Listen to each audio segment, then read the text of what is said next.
Lahore central jail में 23 मार्च 1931 की शुरुआत किसी और दिन की तरह ही हुई थी।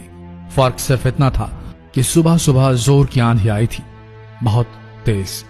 लेकिन जेल के कैदियों को थोड़ा अजीब सा लगा जब 4 बजे ही वार्डन चरत सिंह ने उनसे आकर कहा कि वो अपनी अपनी कोठरियों में चले जाएं। उन्होंने कारण नहीं बताया था। उनके मुंह से सिर्फ ये निकला कि आदेश ऊपर से है। अभी कैदी सोच ही रहे थे कि माजरा क्या है। जेल का नाई बरकत हर कमरे के सामने फुसफुसाते हुए गुजरा कि आज रात भगत सिंह, राजगुरु और सुखदेव को फांसी दी जाने वाली है। उस क्षण की निश्चिंता ने उनको झकझोर कर रख दिया। कैदियों ने बरकत से मनुहार की कि वो फांसी के बाद भगत सिंह की कोई भी चीज जैसे पेन, कंघा या घड़ी उन्हें ला कर दें ताकि वो अपने पोते पोतियों को बता सकें कि कभी वो भी भगत सिंह के साथ जेल में बंद थे। बरकत भगत सिंह की कोठरी में गया और वहां से उनका पेन और कंघा ले आया। सारे कैदियों में होड़ लग गई कि किसका उस पर अधिकार हो। आखिर में ड्रॉ निकाला गया, लाहौर कॉन्स्पिरेसी केस। अब सब कैदी चुप हो चले थे। उनकी निगाहें उनकी कोठरी से गुजरने वाले रास्ते पर लगी हुई थी। भगत सिंह उनके साथ फांसी पर लटकाए जाने के लिए उसी रास्ते से गुजरने वाले थे। एक बार पहले जब भगत सिंह उसी रास्ते से ले जाए जा रहे थे तो पंजाब कांग्रेस के नेता भीमसेन सच्चर ने आवाज ऊंची कर उनसे पूछा था, आप और आपके साथियों ने लाहौर कॉन्स्पिरेसी केस में अपना बचाव क्यों नहीं किया? भगत सिंह का जवाब था, इनकलाबियों को मरना ही होता है क्योंकि उनके मरने से ही उनका अभियान मजबूत होता है, अदालत में अपील से नहीं। वार्डन चरत सिंह भगत सिंह के खैर ख्वाह थे और अपनी तरफ से जो कुछ बन पड़ता था उनके लिए किया करते थे। उनकी वजह से ही लाहौर की द्वारकादास लाइब्रेरी से भगत सिंह के लिए किताबें निकलकर जेल के अंदर आ पाती थी। भगत सिंह की जेल की जिंदगी काफी कठिन थी। किताबें पढ़ने का शौक हो चला था उन्हें कि एक बार उन्होंने अपने स्कूल के साथी जयदेव कपूर को लिखा था कि वो उनके लिए कार्ल लिब्नेख्त की मिलिट्रिज्म, लेनिन की लेफ्ट विंग कम्युनिज्म और ऑप्टन सिंक्लेयर का उपन्यास द स्पाई कुलबीर के जरिए भिजवाएं। भगत सिंह जेल की कठिन जिंदगी के आदी हो चले थे। उनकी कोठरी नंबर 14 का फर्श पक्का नहीं था, उस पर घास उगी हुई थी। कोठरी में बस इतनी ही जगह थी कि उनका 5 फुट 10 इंच का शरीर बमुश्किल उसमें लेट पाए। भगत सिंह को फांसी दिए जाने से 2 घंटे पहले उनके वकील प्राणनाथ मेहता उनसे मिलने पहुंचे।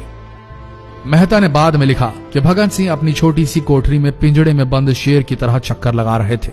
इनकलाब जिंदाबाद। उन्होंने मुस्कुराकर मेहता को स्वागत किया और पूछा कि आप मेरी किताब रिवोल्यूशनरी लेनिन लाए या नहीं। जब मेहता ने उन्हें किताब दी तो वे उसे उसी समय पढ़ने लगे मानो उनके पास अब ज्यादा समय न बचा। मेहता ने उनसे पूछा कि क्या आप देश को कोई संदेश देना चाहेंगे?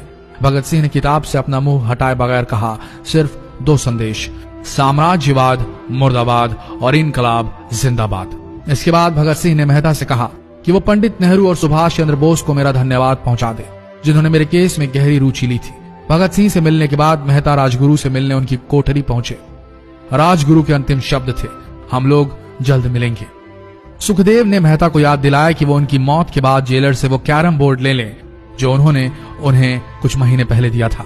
मेहता के जाने के थोड़ी देर बाद जेल अधिकारियों ने तीनों क्रांतिकारियों को बता दिया कि उनको वक्त से 12 घंटे पहले ही फांसी दी जा रही है। अगले दिन सुबह 6 बजे की बजाय उन्हें उसी शाम 7 बजे फांसी पर चढ़ा दिया जाएगा। भगत सिंह मेहता द्वारा दी गई किताब के कुछ पन्ने ही पढ़ पाए थे। उनके मुंह से निकला, क्या आप मुझे इस किताब का एक अध्याय भी खत्म करने नहीं देंगे? भगत सिंह ने जेल के मुस्लिम सफाई कर्मचारी बेबे से अनुरोध किया कि वो उनके लिए उनको फांसी दिए जाने से 1 दिन पहले शाम को अपने घर से खाना जरूर लाएं।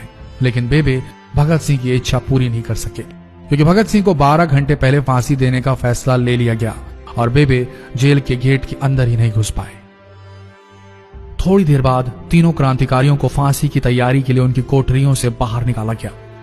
भगत सिंह, राजगुरु और सुखदेव ने अपने हाथ जोड़े और अपना प्रिय आजादी गीत गाने लगे। कभी वो दिन भी आएगा कि जब आजाद होंगे हम, या अपनी ही जमीन होगी या अपना आसमान होगा। फिर इन तीनों का एक एक करके वजन लिया गया। सबके वजन बढ़ गए थे। इन सब से कहा गया कि अपना आखिरी स्नान करें। फिर उनको काले कपड़े पहनाए गए लेकिन उनके चेहरे खुले रहने दिए गए। चरत सिंह ने भगत सिंह के कान में फुसफुसा कर कहा कि वाहे गुरु को याद करो। फांसी का तख्ता भगत सिंह लिए बोले, पूरी जिंदगी मैंने ईश्वर को याद नहीं किया। असल में मैंने कई बार गरीबों के कलेश के लिए ईश्वर को कोसा भी है। अगर मैं अब उनसे माफी मांग लूं तो वो कहेंगे कि इससे बड़ा डरपोक कोई नहीं। इसका अंत नजदीक आ रहा है, इसलिए ये माफी मांग रहा है। जैसे ही जेल की घड़ी ने 6 बजाया, कैदियों ने दूर से आती कुछ पद चांपें सुनी। उनके साथ भारी बूटों के जमीन पर पड़ने की आवाजें भी आ रही थी। साथ में एक गाने का भी दबा स्वर सुनाई दे रहा था। सरफरोशी की तमन्ना अब हमारे दिल में है। सभी को अचानक जोर जोर से इनकलाब जिंदाबाद और हिंदुस्तान आजाद हो किनारे सुनाई देने लगे।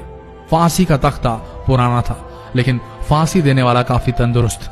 फांसी देने के लिए मसीह जल्लाद को लाहौर के पास शाहदरा से बुलवाया गया था। भगत सिंह इन तीनों के बीच में खड़े थे। भगत सिंह अपनी मां को दिया गया वो वचन पूरा करना चाहते थे कि वो फांसी के तख्ते से इनकलाब जिंदाबाद का नारा लगाएंगे। लाहौर जिला कांग्रेस के सचिव पिंडी दास सोंधी का घर लाहौर सेंट्रल जेल से बिल्कुल लगा हुआ था।